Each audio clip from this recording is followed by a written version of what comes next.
Thank you all of you. बहुत अच्छा लगता है कि हम सब मिलकर कुछ न कुछ नया सीखते हैं, एक दूसरे से बात करते हैं तो और भी कुछ नया सीखने को मिलता है। और आपको अब 2 एपिसोड में ये तो पता लग ही गया होगा कि जो हमारा प्राणमय शरीर है, तो देखो हमने भौतिक शरीर की बात नहीं की कहीं पर भी, है ना। 2 एपिसोड में हमने उस भौतिक शरीर को परे छोड़ दिया। और अब देखो हमारा कितना फोकस भौतिक शरीर के ऊपर ही रहता है। ये खाना चाहिए, है ना, ऐसे खाना चाहिए, क्या ऐसे खाने से कुछ फर्क पड़ता है। हमें कैल्शियम लेना चाहिए, हमें मिनरल्स लेने चाहिए, हमें विटामिन लेने चाहिए।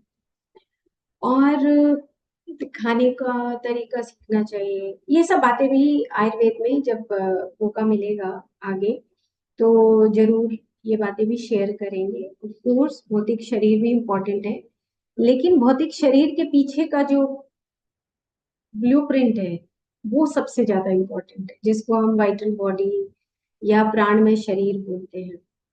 और प्राणमय शरीर इतना बड़ा है कि फिजिकल बॉडी उसके आगे बहुत छोटी है।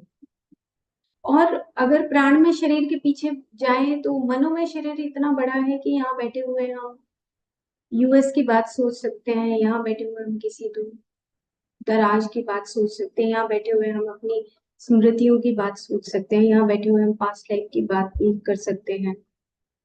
और उससे परे भी अगर हम जाएं तो जो हमारा कारण शरीर है, सुप्रामेंटल बॉडी है, वो उससे भी बड़ा है। हमारा आकाशिक रिकॉर्ड, कितनी सारी लाइफ इनकारनेशंस हैं जिसमें हमारा रिकॉर्ड अभी सॉफ्टवेयर में बंधा हुआ है, हमारी एस्ट्रल बॉडी के साथ पीछे लटका हुआ है। और हम उसको खत्म कर रहे हैं या जमा कर रहे हैं, ये हमारे ऊपर डिपेंड करता है कि हम कितने ज्यादा जागरूक हैं अपने बारे में। तो ये, और उससे भी बड़ा, उससे पीछे जो आनंदमय शरीर है वो उससे भी बड़ा। और जो हमारा प्राणमय शरीर है उसकी बहुत सारी क्रियाएं हैं, जैसे कि हमने पिछली बार जो बताया कि अगर हम सिर्फ अगर ढंग से नहाना सीख लेते हैं या ढंग से हम अपनी बॉडी की मसाज करना सीख लेते हैं तो उसी से हमारी वाइटल एनर्जी बैलेंस होती है। क्यों? क्योंकि जैसे हम रगड़ेंगे तो हमारा पेरिफेरल सर्कुलेशन ऑटोमेटिकली एक्टिव हो जाएगा और हमारा जो शरीर के ऊपर का जो वाइटल बॉडी है उसके अंदर जो एनर्जी है वो ऑटोमेटिकली फ्लो करने लगेगी।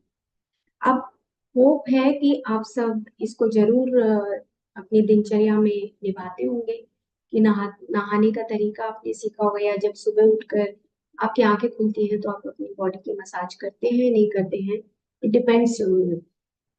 हमारा काम तो सिर्फ इतना है कि हम आपको अ, बताएं, क्योंकि ये मेरा रोज का पिछले 30 ईयर से मेरा अनुभव है जो मैं आप सबके सामने साझा कर रही हूँ। और इसी तरीके से जो प्राण में शरीर है उसके अंदर आज का जो पार्ट है वो है ग्रीवा चक्र, या अब हमें नाक कैसे साफ करना चाहिए। क्योंकि पिछली बार जब हमने खत्म किया तो इस बात पर हमने खत्म किया था कि क्या हम डेली रूटीन में कुछ ऐसी चीजें हैं जिससे कि हम अपनी प्राण में शरीर के अंदर जो बहती हुई धारा है, बहती हुई वायु है, क्या हम उसको बैलेंस कर सकते हैं या क्या हम समझ सकते हैं। तो इसके लिए एक हरीश जोरी का बुक है, स्वर योग करके पुस्तक है। और ब्रीदिंग के ऊपर ही उसका पुस्तक लिखा हुआ है कि आपकी नाक से गर्म हवा आ रही है या ठंडी हवा आ रही है, या एक नाक से हवा आ रही है, दूसरे नाक से हवा आ रही है, या दोनों नाकों से हवा आ रही है। तो ये इसका पूरा जो सिरकैडियन साइकिल जैसे होता है दिन भर में, हमारे दोनों नॉस्ट्रिल से बराबर सांस नहीं आता है। तो इसका रीजन क्या है? क्योंकि हम कभी बहुत एक्टिव होते हैं, कभी हम बहुत डल होते हैं, कभी हम बैलेंस्ड होते हैं। तो उसके अकॉर्डिंगली हमारा प्राणमय शरीर के अंदर जो प्राण फ्लो करता है उसी के अकॉर्डिंग फ्लो करता है, जैसी हमारी फीलिंग होती है। तो अब हम शुरू करने से पहले बस इतनी सी बात मैं बताऊंगी कि जो वाइटल बॉडी है आपको, उसको हम प्राणमय कोश बोलते हैं। वाइटल बॉडी के अंदर हमारे ब्लूप्रिंट्स बनते हैं, जैसी हमारी फीलिंग्स होती हैं। फीलिंग क्या है? एक मूवमेंट है, एक फ्लो है। आपके अंदर जैसी फीलिंग आएगी, अच्छी फीलिंग, बुरी फीलिंग, उदास होने की फीलिंग, खुश होने की जो फीलिंग है, इन सारा जो फ्लो होता है, वो फीलिंग का जो फ्लो है, वो हमारी प्राण में शरीर के अंदर होता है। और जैसे वो फ्लो होता है उसी के अकॉर्डिंग हमारा भौतिक शरीर रिप्रेजेंट करता है, रिएक्ट करता है। अब कई दिन तक मान लो हम उदास हो जाएं, तो हमारे प्राण में शरीर के अंदर उस तरह की वाइब्रेशंस ऑटोमेटिकली होने लगेंगे और उसी तरह के पैटर्न सेट होने लगेंगे। मान लो 5 दिन हम उदास रहे, 5 दिन हम किसी से नाराज रहे, 5 दिन हमने छुट-पुट झगड़ा कर दिया, तो हमारी एनर्जी कहीं कहीं जाके वो हमारे कुछ पीछे के जो चक्रास हैं उसमें ब्लॉकेजेस शुरू कर देती है। और जैसे जैसे वो ब्लॉकेजेस होती है, जैसे मान लो कि कमर के नीचे का हिस्सा, पीछे के कमर का हिस्सा, उसमें दर्द शुरू हो जाता है। मान लो कि बैक के थोड़ा सा ऊपर वाले पोर्शन में, मणिपुर चक्र के बैक साइड में दर्द शुरू हो जाता है। या मान लो हम बहुत चिल्लाए, तो हमारी गर्दन के पीछे विशुद्ध चक्र में वो दर्द शुरू हो जाता है। क्यों? क्योंकि वहां पर दर्द का मतलब हमने पिछली बार एक बार फिर से शेयर किया था कि जब दोनों बॉडीज आपस में सेपरेट होने लगती हैं, तो ऑटोमेटिकली हमारे न्यूरॉन्स में वो जो फ्लो है वो ब्लॉक करता है, तो उससे हमें पेन की फीलिंग होती है। तो पेन दो तरीके से होता है, जब ठीक हो रहा हो तो समझ लो जुड़ रहा है, और अगर वो ब्लॉकेजेस शुरू हो रही है तो तभी भी हमें पेन होता है। तो इतनी सी बात हमने पिछले एपिसोड में किया था। अब हम इस एपिसोड में बात करने जा रहे हैं कि जो हमारी डेली का रूटीन है, जैसे मान लो सुबह हम मॉर्निंग में उठे, उठकर सबसे पहला काम हमें क्या करना चाहिए। तो सबसे पहला काम, मान लो आप बेड से उठ रहे हैं, आपने आंखें खोली, आराम से आंखें खोलने के बाद आप पूरी बॉडी की मसाज करेंगे। ये दोनों एपिसोड में बताया जा चुका है कि आप अपनी पूरी बॉडी का, आप उठोगे आराम से, पीछे पिल्लो लगाकर आराम से बैठोगे, और बैठने के बाद आप अपनी पूरी बॉडी का ऐसे मसाज शुरू कर दोगे। धीरे धीरे मसाज करते हुए आपको कॉन्शियसनेस फिर से, जो हमारा ड्रीम में चला जाता है, उसको वापस बुलाना होता है, तो इसलिए पूरी बॉडी का मसाज करना होता है। तो 10 से 15 मिनट आपको अपनी बॉडी के ऊपर लगाना है। उसके बाद क्या करोगे? चलो हमने मसाज कर ली, उसके बाद आप आराम से उठोगे। उठने के बाद आप पानी पिएंगे। पानी पीने के लिए आपके ऊपर डिपेंड करता है कि अगर आपकी कवच बॉडी है, यानी कि मोटा शरीर है, जिसमें आपका पानी का और पृथ्वी तत्व दोनों बहुत ज्यादा हैं, तो आप 1 गिलास पानी पिएंगे। लेकिन अगर कोई वाता प्रकृति के, जिसकी वायु या पित्त, जिसके अंदर फायर एलिमेंट है, तो वो 1.5 से 2 गिलास पानी पी सकता है। तो डिपेंड करता है कि आपकी बॉडी का जो कॉन्स्टिट्यूशन है वो किस टाइप का है। अगर जैसे मेरी बॉडी है, मेरी वातज बॉडी है, तो 1 गिलास से पानी मैं ज्यादा नहीं पी सकती, क्योंकि ऑलरेडी मेरे पास इनहेरिटेड वो पानी की क्वांटिटी, जो हेवीनेस की क्वांटिटी, वो मेरे पास ऑलरेडी है। तो मुझे 1 गिलास पानी पीना। तो ये अब आप सब देख लें कि आपकी बॉडी किस टाइप की है, फिर उसी के अकॉर्डिंग आपको पानी पीना चाहिए। और जैसे आपको साथ में हो जाए पानी, वैसे भी आप ले सकते हैं। कोसा पानी पीना है, उसमें आप आधा गिलास आधा नींबू भी डाल सकते हैं, या हरितकी का पानी, हरितकी का पाउडर भी उसमें ऐड करके आप पानी पी सकते हैं। ये आपका सबसे पहले स्टार्टिंग में दिनचर्या यहाँ से शुरू होनी चाहिए। रीजन बीइंग कि अगर आपने देखा होगा कि जब घर में बच्चा होता है, तो न्यू बॉर्न बेबी को हम हरितकी रगड़ के देते हैं, हरड़ रगड़ के देते हैं। हरड़ रगड़ के देने का पर्पस यही होता है कि उसकी जो बॉडी के अंदर कोई भी किसी भी तरह का टॉक्सिन ना रहे, किसी भी तरह से उसके ब्लड जो है वो प्यूरिफाई होता रहे। तो कुछ महीनों तक तो माएं देती हैं अपने बच्चे को हरित की, लेकिन उसके बाद फिर वो बंद कर देते हैं। तो आज तक हम लोग जितनी भी उम्र के हो गए हैं, सब अभी तक हरड़ लेते हैं, हरित की लेते हैं।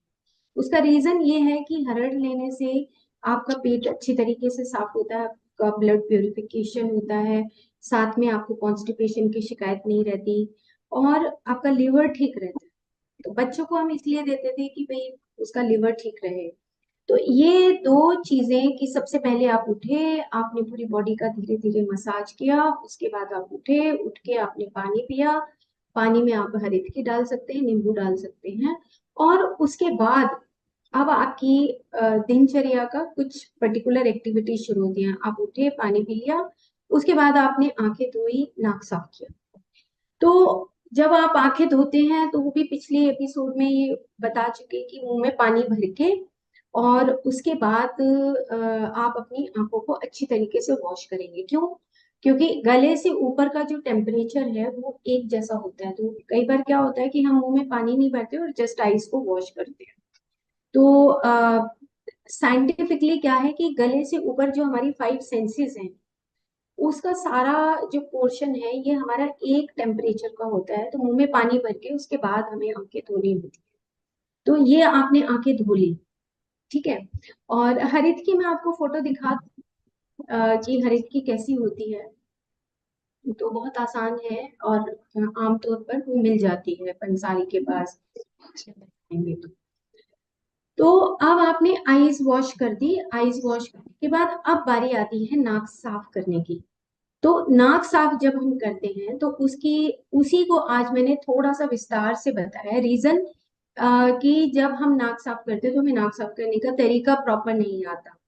तो जब हम नाक साफ करते हैं तो जो हमारे, जैसे नजला हो गया, या हमारे क्रॉनिक राइनाइटिस हो गया, या किसी किसी के नजला गले में टपकता है, किसी किसी को एलर्जिक राइनाइटिस है, कुछ भी आटा छाना तो छींकें आनी शुरू हो जाती हैं, या आंधी चल गई तो छींकें आती है, या गेहूं की कटाई हो रही है तो छींकें आती है। और ग्रीवा चक्र के और भी बहुत सारे फायदे हैं।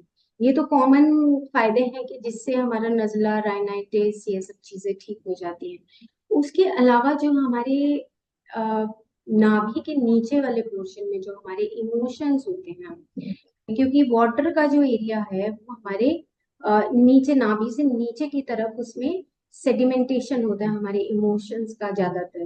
तो जब हम नाक साफ करते हैं तो हमारा पेट अंदर की तरफ जाता है, तो रेचन करते हैं। तो ये मैं प्रक्रिया आपको बताऊंगी कि कैसे करते हैं। उससे पहले इसके पीछे साइंस क्या है उसको मैं बताना चाहती हूँ, कि आपको कुछ स्लाइड दिखाती हूँ और उससे फिर आपको अच्छी तरीके से समझ आ जाएगा। और क्या होता है कि जब आप नाक साफ करते हैं तो हमारे यहाँ पे साइनसेस होते हैं। जैसे ये मैक्सिलरी साइनस है, इथमोइडल साइनस है, यहाँ पे हमारा फ्रंटल साइनस है। अब किसी को अगर नजला है तो उसके आमतौर पे यहाँ पर बहुत दर्द रहता है, हेडेक रहता है। और अगर ये साइनस बंद हो जाता है तो ऑटोमेटिकली नाक से पानी टपकता रहता है, गले में भी पानी टपकता रहता है। फिर जैसे ये बंद होगा तो हमारी आंखों में भी दर्द शुरू हो जाता है, आई साइट भी वीक हो जाती है। और इसी प्रकार से अगर यहाँ पे बंद हो जाता है तो एयर जो है पूरा प्यूरिफाई होके हमारे लंग्स में नहीं जाता। तो हमारे लंग्स में भी प्रॉब्लम आनी शुरू हो जाती है, जैसे कफ बनना शुरू हो जाता है, खांसी आती है, गला ड्राई होना शुरू हो जाता है। और ये इतना सिंपल है कि अगर हम रोज रूटीन में करते हैं तो हमें बहुत सारी चीजों से, जैसे बैलेंसिंग ऑफ वाइटल एनर्जी, क्योंकि ये एक ऐसी साइंटिफिक भाषा है कि वो थोड़ी भारी लगती है। कि वाइटल एनर्जी का मतलब है कि जो आपका प्राण शरीर है वो प्राण से ही ठीक होता है। सीधी सी बात, प्राण शरीर प्राण से ही ठीक होता है। कोई दवाई नहीं बनी, ना अंग्रेजी ना आयुर्वेदिक, कि जिससे प्राण कभी ठीक होता हो, नहीं होगा वो। तो हमें प्राण शरीर को तो अपने प्राण के माध्यम से ही हमें उसको ठीक करना पड़ेगा। और नंबर 2, अब जो नई इन्वेंशन हुई है कि हमारी फीलिंग्स कैसे हैं, उन फीलिंग्स के आधार पे भी हमारा प्राण में शरीर अंदर से जो हमारा ब्लूप्रिंट है वो बनता है। तो उसके ऊपर भी हमें वर्किंग करने की जरूरत है कि हमारी फीलिंग्स कैसी हैं, दिन भर हम कैसे रहते हैं, हम कैसा फील करते हैं। तो इन दोनों का भी को रिलेशनशिप। तो मैं स्लाइड आपको दिखाती हूँ जिससे आपको ये सबसे पहला जो पार्ट है हमारा ग्रीवा चक्र का, हम उसको शुरू करते हैं। सबसे पहले आप ये देखिए कि हम कुछ भी हो, छोटे हो बड़े हो, रिच हो पुअर हो, पढ़े लिखे हो नहीं पढ़े लिखे हो, हर एक का दिमाग ही काम करता है। दिमाग मतलब कि हमारे जो ब्रेन है, उसके आप देख रहे हो इस पिक्चर में कि ये लगभग हमारा जो ब्रेन है वो 1.25 किलो का होता है, 3 पौंड का हमारा ब्रेन होता है, और इसके अंदर 1.1 ट्रिलियन सेल्स काम करती हैं। 1.1 ट्रिलियन सेल्स। आराम से आप समझते जाइए, ज्यादा कॉम्प्लिकेटेड नहीं है, बहुत छोटा सा पिक्चर लगाया है जिससे बस इस आपको ये समझ आएगा कि जब मैं सांस लूंगा तो मेरे ब्रेन के किस हिस्से में ये जाएगा और कैसे ये काम करेगा। तो और इसमें 100 बिलियन न्यूरॉन्स होते हैं जो हमारे हेड के ऊपर वाले पोर्शन में होते हैं। हेड के ऊपर ऊपर सिर्फ ये वाला जो पोर्शन है इसमें हमारे न्यूरॉन्स होते हैं, और नीचे की तरफ फाइबर, जैसे हमारी चोटी बनती है ऐसे वो चोटी बन के नीचे फाइबर्स में चले जाते हैं। अब आप देखो कि सारा काम तो हम दिन भर का काम, और दिन दिन भर का और हमारी पूरी लाइफ का काम ये हमारे न्यूरॉन्स करते हैं, और हमें इसके ऊपर इनके ऊपर बिल्कुल तरस नहीं आता। क्यों? क्योंकि हम जागरूक नहीं होते, क्योंकि सारा काम हम इनसे करवाते हैं। और उसके बाद फिर जब एक एज फैक्टर आ जाता है, उसके बाद हमें पार्किंसंस, अल्जाइमर्स, पता नहीं किस किस तरह की जो न्यूरोलॉजिकल, शायद किसी का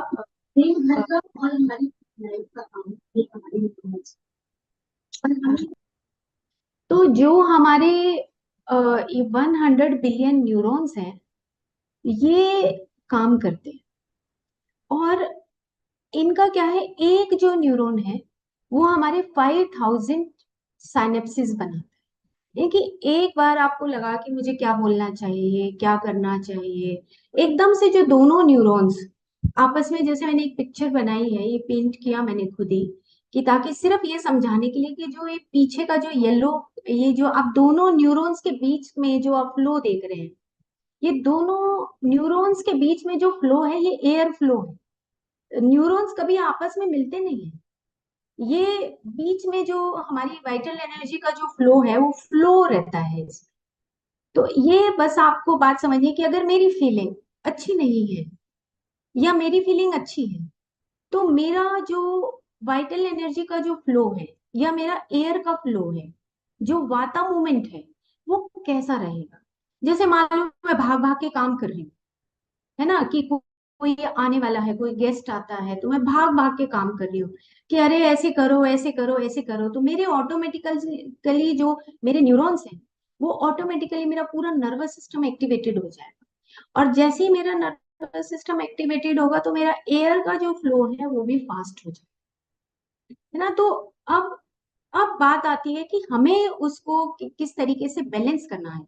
अगर हम मॉर्निंग में कुछ एक्सरसाइजेस करते हैं, जैसे नाक साफ करने वाली जो एक्सरसाइज है जिसको हम ग्रीवा चक्र बोल रहे हैं, तो अगर हम क्या इसको प्रॉपर करते हैं तो क्या हम कुछ घंटों के लिए शांत हो सकते हैं, या हमारे न्यूरॉन्स कुछ घंटों के लिए शांत हो सकते हैं, क्योंकि इसी के ऊपर सारा बेस्ड है।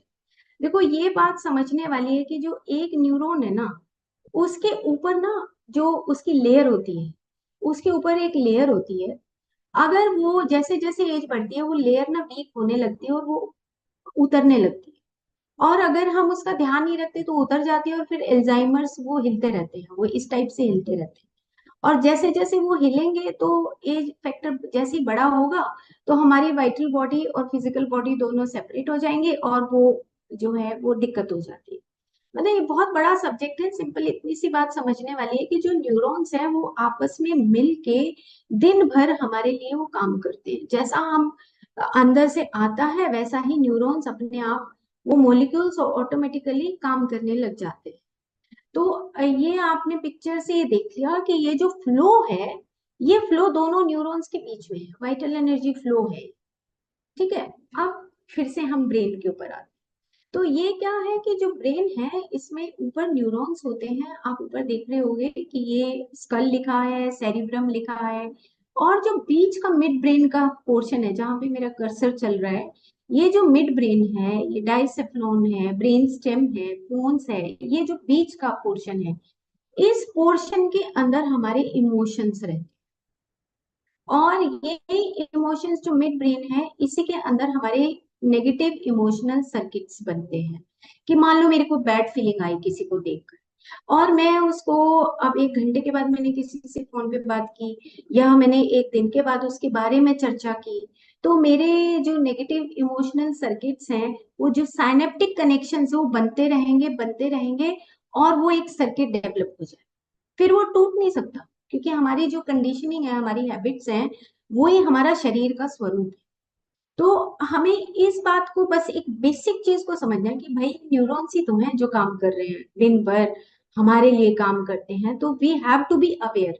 इसीलिए मेडिटेशन, ये ग्रीवा चक्र, प्रॉपरली नहाना, ये एक्सरसाइजेस करना, मसाज करना इसीलिए इम्पोर्टेंट है, क्योंकि न्यूरॉन्स का बहुत बड़ा नेटवर्क है बॉडी में, और यही तो सारा काम करते हैं। तो इसलिए हमें बहुत सुकून की जरूरत होती है, हम बहुत आराम से बैठे और अपने बारे में कुछ एनालिसिस करें। तो ये इस प्रकार से। और उसके बाद फिर एक ये है कि जो न्यूरॉन्स आप देख रहे हैं साथ में, कि ये दोनों का कैसे कैसे ये इलेक्ट्रिकल जो सिग्नल है, ये न्यूरॉन्स एक दूसरे न्यूरॉन को भेजता है, यानी कि जो हमारा साइनेप्टिक कनेक्शन है, वो हमारा एक न्यूरॉन दूसरे न्यूरॉन को किस तरीके से कम्युनिकेट करता है। तो जैसे ही वो कम्युनिकेट करेगा, तो आप इसमें देख रहे होंगे कि कुछ हमारे जो न्यूरॉन रिलीज करते हैं, हमारे हार्मोन्स रिलीज करते हैं, उसमें से आप देख रहे हैं डोपामिन है, सेरोटोनिन है, नॉरएपिनेफ्रिन है, एसिटाइल कोलिन है। ये कुछ हमारे मूड स्विंग करते हैं, जैसे तो जो जैसे हमारे हमारे अंदर बैड फीलिंग आई, तो हमारे अंदर एसिटाइल कोलिन रिलीज हो जाएगा, गुस्सा आया एसिटाइल कोलिन ऐसे रिलीज हो जाएगा, अगर हम खुश हैं, शांत हैं, तो सेरोटोनिन रिलीज होता है। और अगर हमारा खुश मूड है, प्लेजर है, चलो चलो बारिश आ रही है, चलो पकोड़े बना लेते हैं, इस टाइप की अगर फीलिंग है, तो डोपामिन रिलीज। तो ये प्लेजर हार्मोन्स होते हैं, सैड हार्मोन्स होते हैं। इस तरीके से हमारे न्यूरॉन्स काम करते हैं। लेकिन अब ग्रीवा चक्र का रोल क्या है?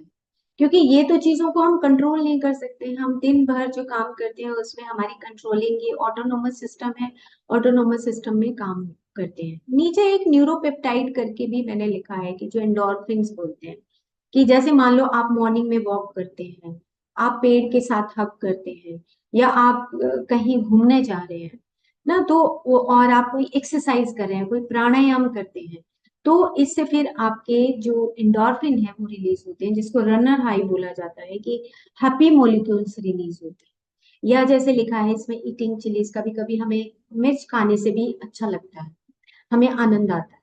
तो वो ये सारा काम कौन कर रहा है? हमारे न्यूरॉन्स जब आपस में साइनेप्टिक कनेक्शंस बनाते हैं, और उसके बाद फिर क्या रिलीज होता है, न्यूरोपेप्टाइड्स रिलीज होते हैं, न्यूरो हार्मोन्स रिलीज होते हैं, उसके हिसाब से ही फिर हमारी पूरी बॉडी की वर्किंग होती है। अब हम आते हैं कि अब हमारा जो सब्जेक्ट है, जो ये आपको ग्रीवा चक्र अभी बताया जाएगा, ये एक सब्जेक्टिव एक्सपीरियंशियल सब्जेक्ट, मतलब कि जब आप करके देखेंगे, ये सब्जेक्टिव है, ऑब्जेक्टिव नहीं है। जैसे मैंने आपको बता दिया, ओके, ये इंफॉर्मेशन हो गई। लेकिन अगर मैंने आपको बता दिया, लेकिन आपने करके ही नहीं देखा कभी, तो फिर आप बता नहीं पाएंगे कि इसका अनुभव कैसा है। तो मेरी रिक्वेस्ट आप सबसे ये है कि आप इस ग्रीवा चक्र को जरूर से जरूर करके देखें, और डेली रूटीन में जब आप नाक साफ करते हैं, आईज वॉश करते हैं, तो इस क्रिया को आप जरूर से जरूर करें। ठीक है? तो अब हम योग का जब हम ये लेते हैं कि यम है, नियम है, आसन है, प्राणायाम है, प्रत्याहार है, धारणा, ध्यान, समाधि, इन सब चीजों में जो प्राणायाम है, वो सबसे इम्पोर्टेंट पार्ट है। तो प्राणायाम में हमने कुछ प्राणायाम मैं बताऊंगी, कि जिसमें नाड़ी शुद्धि बहुत अच्छा है, अनुलोम विलोम बहुत अच्छा है, इस तरीके से ये प्राणायाम है। तो ये टाइप्स बता दी, कि आप अगर देखना चाहें तो इसको आराम से देख के आप देख सकते हैं कि ये कितने टाइप के प्राणायाम है। ये आगे ज्यादा विस्तार से बताने की जरूरत नहीं है, लेकिन बस इतनी सी बात है कि आप करके देखें कि ये एक्सरसाइज हमें कैसे करनी चाहिए, और इसको एक्सरसाइज करने से आपके लाइफ में क्या बदलाव आ रहा है, ये आप खुद ही बताएंगे, और खुद अपनी डायरी लिखेंगे कि मेरी लाइफ में ऐसा करने से क्या बदलाव आया। तो चलो हम अब नेक्स्ट चलते हैं। मैं सबसे पहले, ये ग्रीवा चक्र होता है, जैसे कि आपको क्लींजिंग ऑफ नोज, इसको आसान भाषा में इसलिए लिखा है कि अब मैं आपको बताती हूँ कि कैसे हमें करना चाहिए। तो जैसे हम खड़े होते हैं तो ऐसे झुकते हैं वहां पे वॉश बेसिन पे। तो जैसे ही हम झुकेंगे तो हमारी जो ये पेट है ये अंदर जाएगा, रेचन क्रिया करते हैं हम ऐसे करके। पीछे हाथ किया तो हम ऐसे भी पकड़ सकते हैं इसको। और नाक को हमें, नाक से हवा को हमें राइट, लेफ्ट, डाउन और अप, ऐसे हमें नाक से सांस को बाहर फेंकना है, जैसे ऐसे करके।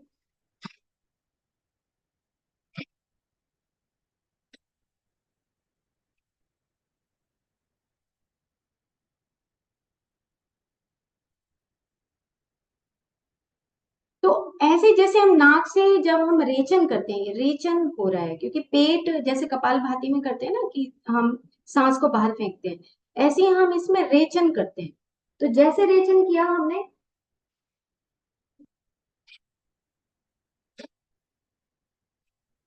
तो ऐसे 15 चक्र करने हैं। ये एक चक्र हो गया, राइट, लेफ्ट, डाउन और अप। अब ऐसा करने से होगा क्या, वो नेक्स्ट स्लाइड में एक बार फिर से मैं करके बताती हूँ।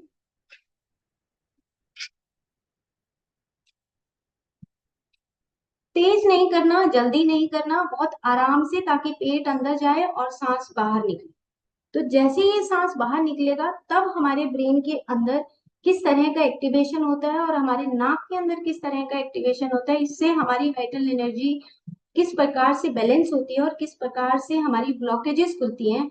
इतना सिंपल सा। इसीलिए हमारे पुराने जो थे लोग, वो ये कहते थे, बेटा सुबह उठो, आराम से उठ के एक गिलास पानी पियो, उसके बाद अपनी आंखें धो, नाक साफ करो। तुमने नाक साफ किया है नहीं किया है अच्छे तरीके से, मुंह में कुल्ला किया है या नहीं किया है। बार बार हमारे पेरेंट्स हमारे और एंसेस्टर्स हमारे बोल के चले गए, लेकिन हमने कभी ध्यान नहीं दिया इस बात के ऊपर। लेकिन अब अगर आप शुरू करोगे तो आप देखोगे कि इसका कितना फायदा होता है। तो शायद ये तो आपको ग्रीवा चक्र तो समझ आ गया है। अब इसके पीछे की साइंस क्या है, आप देखो। पहला जो बड़ा पिक्चर है, आप आराम से देखो कि नाक के अंदर एक आपने यहाँ पे एक ब्रश टाइप दिख रहा है आपको, है ना। आप ब्रश टाइप देख रहे हैं येलो कलर का बड़ी पिक्चर में। ये जो नर्व एंडिंग्स है ना, ये जहां पे मैं कर्सर घुमा रही, ये ना ऑल्फैक्टरी नर्व है। ऑल्फैक्टरी नर्व, जैसे आपने कोविड में देखा होगा कि किसी किसी की स्मेल चली गई है, किसी किसी का टेस्ट भी चला गया। आप सोचो कि इसका मतलब क्या है, कि उसकी सेंसरी सिस्टम वीक है। उसकी सेंसरी सिस्टम वीक है, मतलब फिजिकल बॉडी ठीक है, ओके, सारे उसके ऑर्गन्स ठीक है, लेकिन उसका सेंस सिस्टम, जो सेंसरी सिस्टम है, वो उसका वीक है। तो अब ये जो आप ब्रश टाइप देख रहे हैं, ये है हमारी नर्व एंडिंग्स। ये हमारी ऑल्फैक्टरी नर्व है। जैसे ही हमने सांस को बाहर छोड़ा, बाहर फेंका, तो ये एक्टिवेट होगी। और ये जैसी एक्टिवेट होती है तो ऊपर लिखा है देखो, ऑल्फैक्टरी बल्ब। ये ऑल्फैक्टरी बल्ब हमारी सांस को आपस में ऐसे क्रॉस करवाता है। यहाँ पे ये दोनों, मैंने बीच का जो ऊपर का पिक्चर है आप देखेंगे उसमें, कि दोनों तरफ सेप्टम है। तो नाक के अंदर हमारे 3 टाइप के कोंकाज होते हैं। तो ये जो कोंकाज हैं, आप सेकंड वाले पिक्चर में देखिए, मैं जहाँ कर्सर लगा रही हूँ, इंफीरियर कोंका, मिडल कोंका और सुपीरियर कोंका।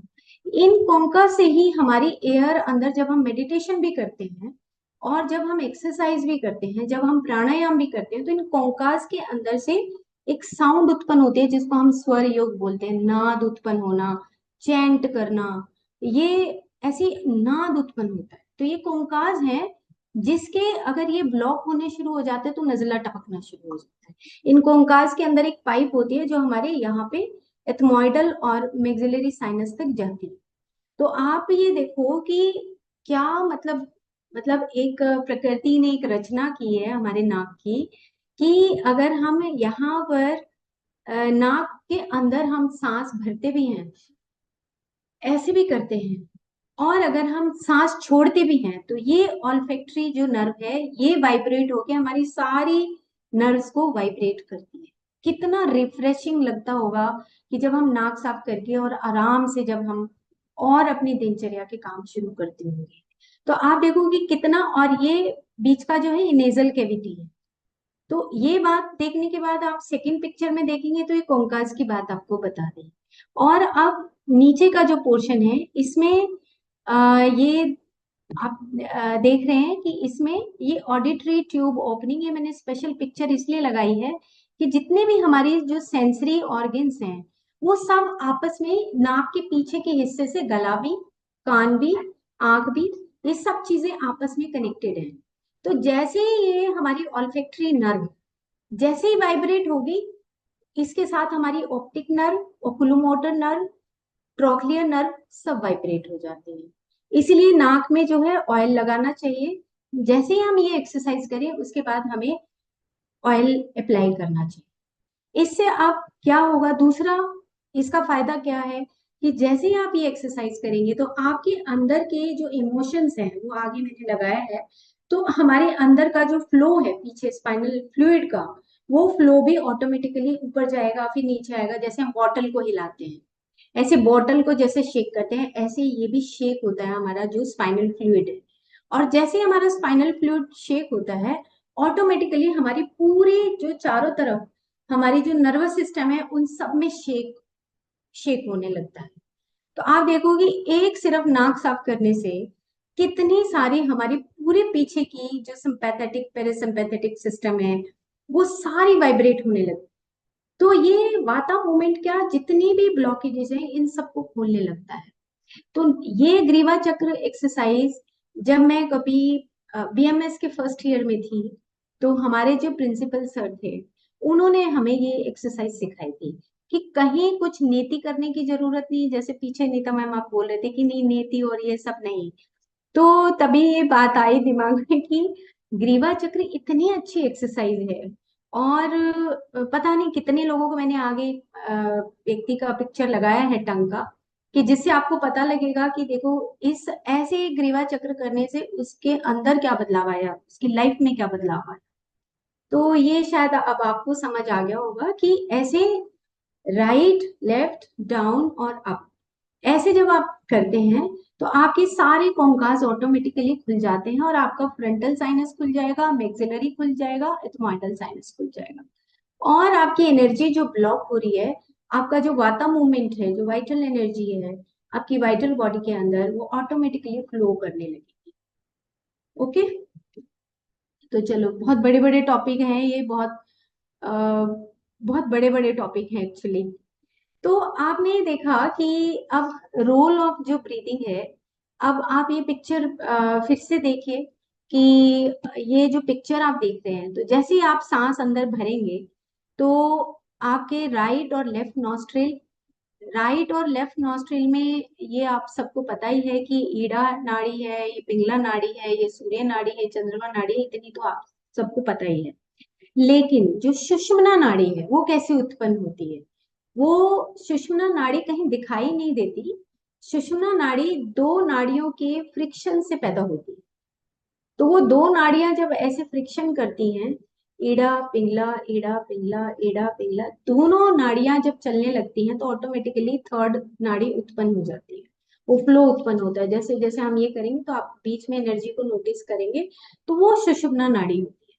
लेकिन वो नाड़ी बहुत कम ही रह पाती है क्योंकि हम मोस्ट प्रोबेबली अपनी एक्टिविटीज में इतना बिजी हैं दिन भर कि हमारी वो सुषुम्ना नाड़ी कभी कभी ही चालू हो पाती है, अदरवाइज वो चालू नहीं होती। हमारी कभी ईड़ा होती है, कभी पिंगला नाड़ी होती है। तो अब बात ये आई कि मैंने एक क्वेश्चन लिखा कि भाई हमारी दो आंखें हैं, दो कान हैं, वो बैलेंस करते हैं, हमारी डायमेंशंस को बैलेंस करते हैं। लेकिन फिर दो भगवान ने ना ये क्यों दिया? क्यों? क्योंकि एक तरफ हमारा राइट हैंड को हमारी सूर्य नाड़ी है और लेफ्ट हैंड को हमारी चंद्रमा नाड़ी है, जिसको हम आसान भाषा में ये कह सकते हैं कि पैरासिम्पैथेटिक और सिंपैथेटिक सिस्टम दोनों आपस में मिलके काम करते हैं। जैसे कि अब बहुत ज्यादा काम कर लिया, मान लो दिन भर हम इतने एक्टिव रहे, जैसे आज का मेरा जो शेड्यूल था बहुत एक हेक्टिक था, तो मेरा ऑटोमेटिकली सिंपैथेटिक सिस्टम काम कर रहा है, ज्यादा एक्टिव है, तो मेरी बीटा वेव्स काम कर रही हैं और मैं बहुत एक्टिव हूँ। तो अब मुझे बैलेंस करने के लिए अ, जब मेरा ये खत्म होगा तो उसके बाद मैं फिर आराम से आंख बंद करके लेटूंगी, तो तब कहीं जाके पैरासिम्पैथेटिक सिस्टम काम करना शुरू करेगा। तो ये अब आपने ये जो पिक्चर है इसके माध्यम से सिंपल इतना सा आप सोच रहे होंगे कि चक्रास तो सिर्फ 7 ही होते हैं। आप देखो कितने चक्रास बने हुए हैं इसमें, दुनिया भर के चक्रास होते हैं, हर एक सेल के ग्रुप के साथ चक्रा होता है। क्यों? क्योंकि उसके चारों तरफ वाइटल एनर्जी का बॉडी है।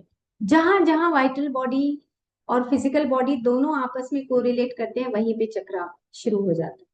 तो ये अगर इधर फिजिकल है और इधर वाइटल है तो दोनों के बीच में ये चक्रास होते हैं। तो आप देख रहे होंगे कि इसीलिए आयुर्वेद में तो मर्म विज्ञान है, जैसे ही आप ऐसा करते हैं तो ये मर्म विज्ञान है। ऐसे ये मर्म जैसे आप दबाएंगे तो आपके चक्रास ऑटोमेटिकली एक्टिव होने शुरू हो जाएंगे, आपकी वाइटल बॉडी ऑटोमेटिकली एक्टिव हो जाएगी। तो आप जैसे खाली बैठे हो तो आप ऐसे मसाज भी कर सकते हैं। ओके, तो हम एक बार फिर से उसी पिक्चर पे जाते हैं। ये आपका जो ग्रीवा चक्र है, ये प्रैक्टिस आपको अब डेली बच्चों से भी करवानी है, अपने घर में भी करना है और दूसरों को भी सिखाना है। बहुत इजी प्रैक्टिस है और बहुत ही फायदेमंद प्रैक्टिस। तो इसी के साथ में एक पर्सन है, ये एक टंग का पिक्चर मैंने लगाया। पिछली बार आपने कहा था कि टंग से क्या पता लगता है, तो टंग का एक पिक्चर मैंने आज लगाया है कि आप देखेंगे कि टंग के ऊपर हमारे सारे ऑर्गन्स होते हैं। जैसे कि सबसे पहले टिप ऑफ द टंग के ऊपर थायराइड का पता लगता है। अगर किसी का टंग फ्लैट है तो इसका मतलब उसको हाइपोथायराइडिज्म है। ऐसे करके हमें ये पता लग जाता है कि उसका टंग का कैसा है।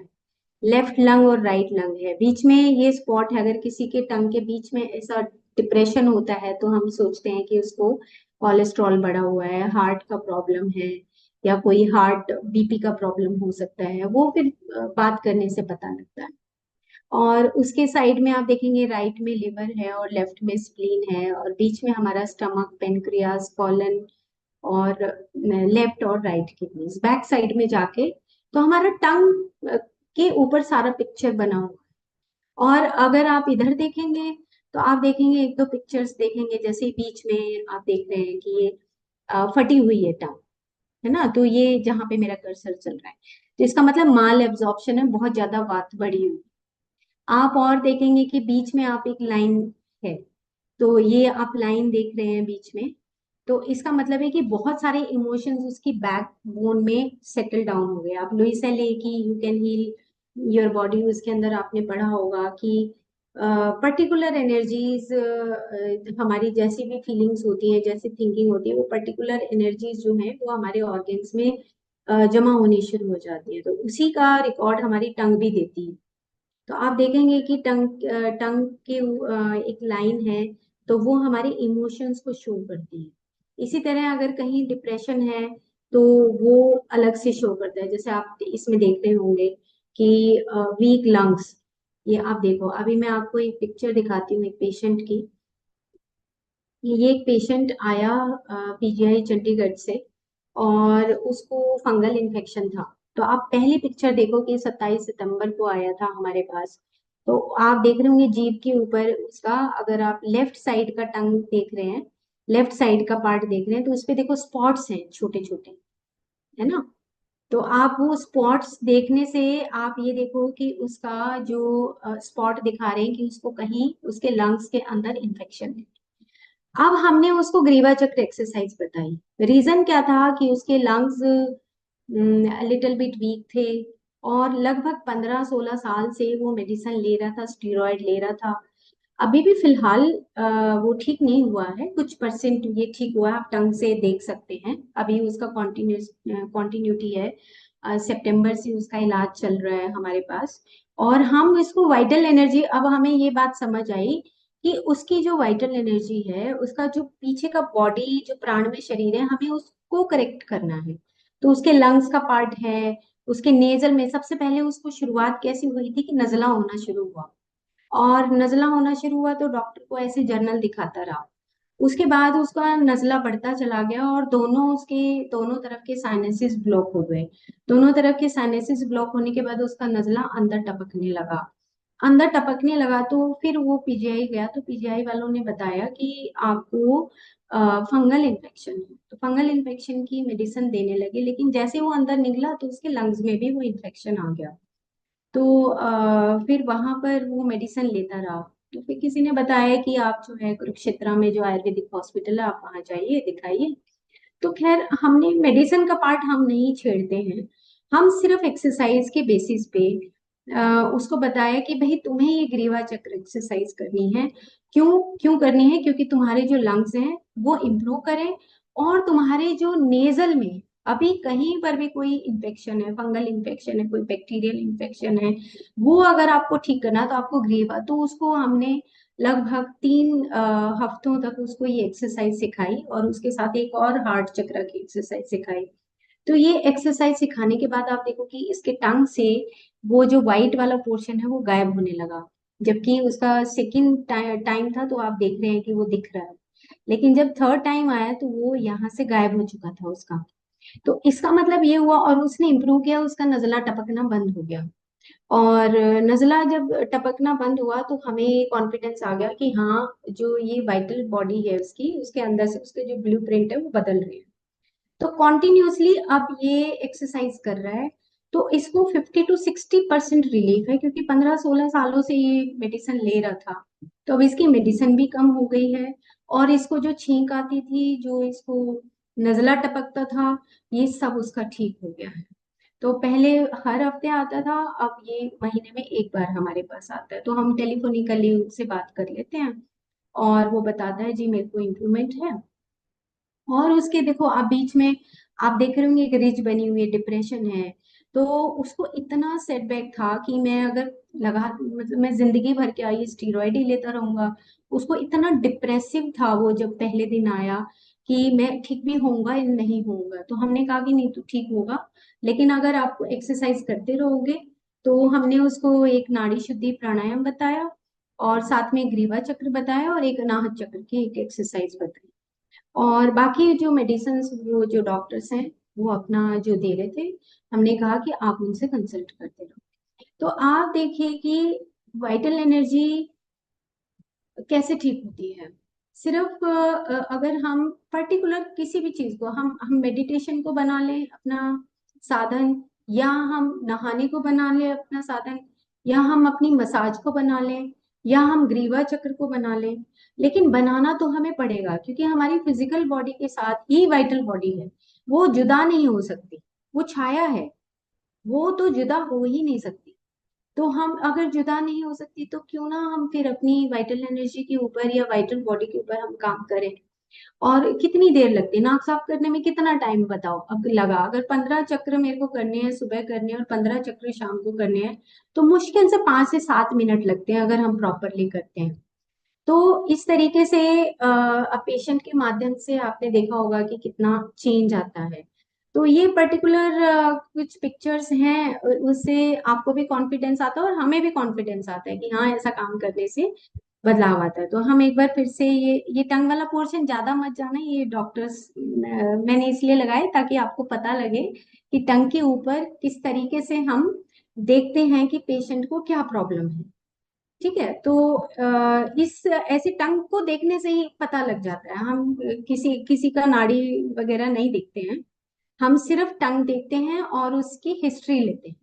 हिस्ट्री लेने से और टंग देखने से हमें पता लग जाता है कि वो किस तरह का, किस प्रकृति का पर्सन है। तो ये जो पर्सन है ये बड़ा सात्विक पर्सन था। अगर रजस होता तो शायद दोबारा नहीं आता मुड़ के। तो इसके अंदर जो सतुगुण था, इसने कहा जी मैं बिल्कुल करूंगा। इसने ये कहा जी मेरे को करना है, मैं तो करके छोड़ूंगा, और मैं ठीक होना चाहता हूँ। And he was a very मतलब मिडिल फैमिली पर्सन है। बच्चों का भी बहुत रिस्पॉन्सिबिलिटी है इसके ऊपर। तो लेकिन इसने अपनी एक्सरसाइज नहीं छोड़ी। हम हर वेडनेसडे को इससे बात करते हैं। तो इसमें बहुत इम्प्रूवमेंट है, तो 50 to 60 इम्प्रूवमेंट है, तो वो भी हमारे लिए बहुत खुशी की बात है। ओके, तो अब हम एक बार फिर से पीछे चलते हैं। ये हम यहाँ तक हमने ग्रीवा चक्र समझ लिया। अब इसके साथ ग्रीवा चक्र के साथ जब हमने एक्सरसाइज कर ली, उसके बाद फिर आपको नाक में 2 ड्रॉप, जैसे हाथ पे रखा, 2 ड्रॉप लिया, हाथ पे रख के इसको ऐसे घुमाया, और नाक में अप्लाई कर दिया। ये तो है सिंपल मेथड। सिंपल मेथड क्या है? इसको प्रतिमर्श नस्य बोलते हैं, कि आप सुबह भी कर सकते हो, शाम को भी कर सकते हो। और अगर लेट के एक और दो ड्रॉप डालते हैं तो वो हमें पूरा प्रैक्टिस करना पड़ेगा, उसको बोलते हैं नस्य, नस्य प्रैक्टिस बोलते हैं। तो ये अब दो, आपका ग्रीवा चक्र जैसे ही आपने खत्म किया उसके बाद नाक में ऑयल अप्लाई करें। वो क्यों ऑयल अप्लाई करना होता है, क्योंकि जो आपकी ऑल्फैक्टरी नर्व है, जो अभी आपने देखी, ये जो पोर्शन है, जो ब्रश जैसा पोर्शन आपको दिख रहा है, इसको न्यूट्रिशन चाहिए होता है। और जो नर्व्स होती हैं हमारी, वो फैट और प्रोटीन की बनी हुई होती है। तो इसीलिए हम ऑयल अप्लाई करते हैं नाक में, ताकि इसको न्यूट्रिशन मिलेगा। तो ये जैसे ही इसको ये न्यूट्रिशन लेगा, ये एब्जॉर्ब करेगी, और एब्जॉर्ब करके सारी हमारी जितनी भी नर्व्स हैं आसपास की, उसको भी ये न्यूट्रिशन देती है। इसीलिए सिर के ऊपर भी जब हम ऑयल लगाते हैं तो वो न्यूट्रिशन सारी न्यूरॉन्स को मिलता है, नर्वस सिस्टम को मिलता है। तो इसलिए हमें हेड के ऊपर भी, नेक्स्ट में अगर आप चाहेंगे तो हम हेड के ऊपर भी फिर इसकी बात करेंगे कि 4 तरीके से हमें कैसे मसाज करना चाहिए हेड का। ओके। तो ये हो गया। और टाइम देखो आप, मुझे लगता है कि अगला जो पोर्शन है वो स्वर योग का बहुत लंबा है। हम उसको इस बार ना करें, और नेक्स्ट टू नेक्स्ट एपिसोड में जैसा भी आप कहेंगे वैसा हम ले लेंगे। ठीक है।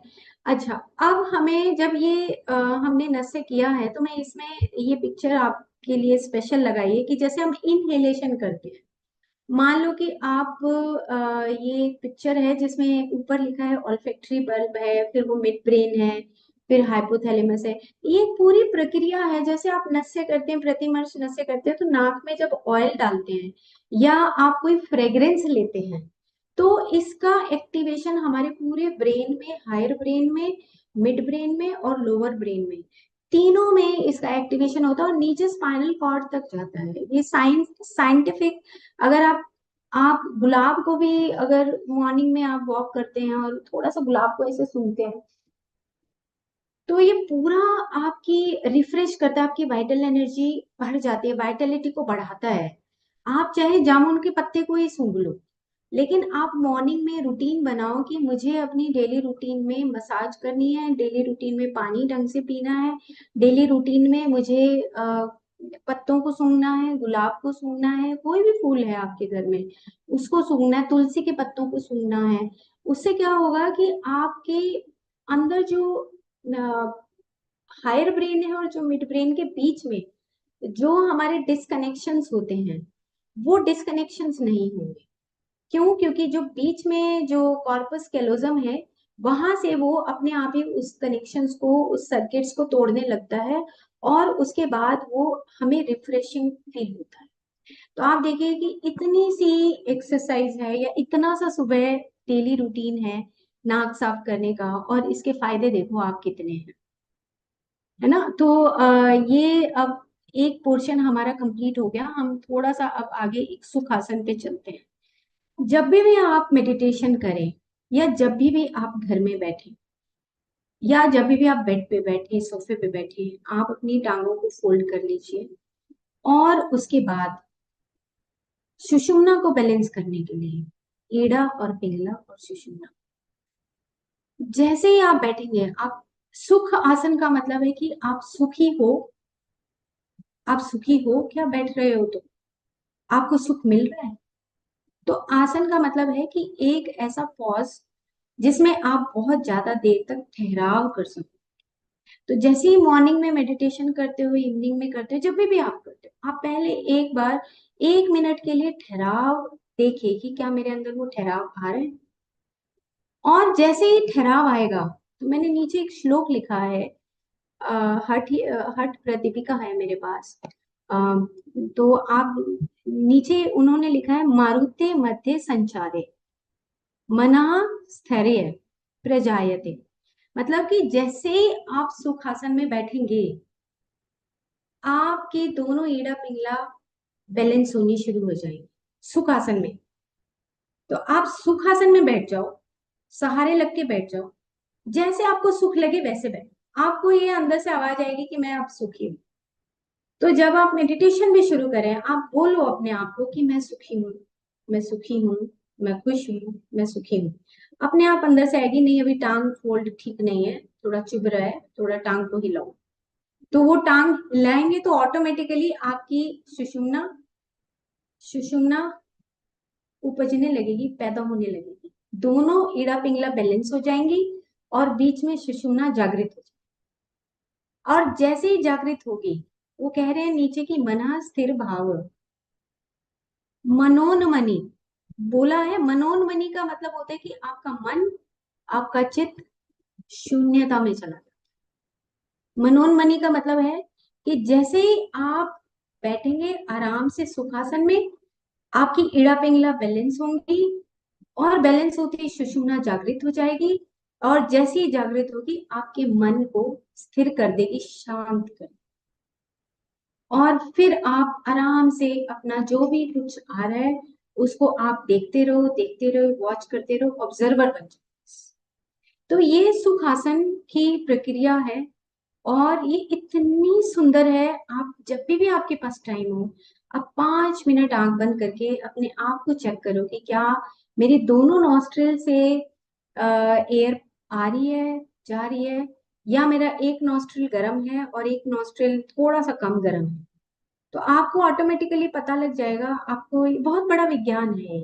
मैंने, नीता मैम, ये लगभग 15-20 साल पहले बहुत प्रैक्टिस किया। मतलब मैं तो दीवानी थी उस स्वर योग की, हरीश जौहरी की भी दीवानी थी। ये एक महाअवतार बाबा के जो डिसाइपल हैं, युक्तेश्वर गिरी जी और परमहंस योगानंद जी के बाद जो नेक्स्ट है, ये उनकी बुक का पिक्चर है, जो ये चक्रास इन लेटर्स लिखा हुआ है। ये बुक अवेलेबल नहीं है। तो आज से लगभग 10 साल पहले मैं मौन साधना में गई थी एक बार, ऋषिकेश में। परमहंस योगानंद जी का आश्रम है। तो वहां से मैं वहां पे मौन में जब गई तो मैं ये पुस्तक लेकर आई थी। तो ये पुस्तक मैंने उस दौरान वहीं पढ़ा कि किस तरीके से आपके स्वर अंदर उत्पन्न होते हैं। जो कोंकाज आपको पिक्चर दिखाई कि ग्रीवा चक्र से आप जब सांस को बाहर फेंकते हो, उसके बाद जब आपके कोंकाज क्लीन होते हैं, उसके बाद आपके अंदर खुद में नाद उत्पन्न होते हैं। स की आवाज आती है, ह की आवाज आती है, स की आवाज आती है, ह की आवाज आती है। आप वो ही नाद है, आप वो ही रियल नाद। और जैसे ही स और ह मिलते हैं, ऑटोमेटिकली आपके अंदर से एक और ध्वनि उत्पन्न होती है। वो जो रियल ध्वनि ध्वनि है उसको बोलते हैं हम्म हम्म की आवाज आएगी। कि वो आनंद जिसको हम सत्यचित आनंद बोलते हैं, वो आनंद की ध्वनि अंदर से आने लगती है।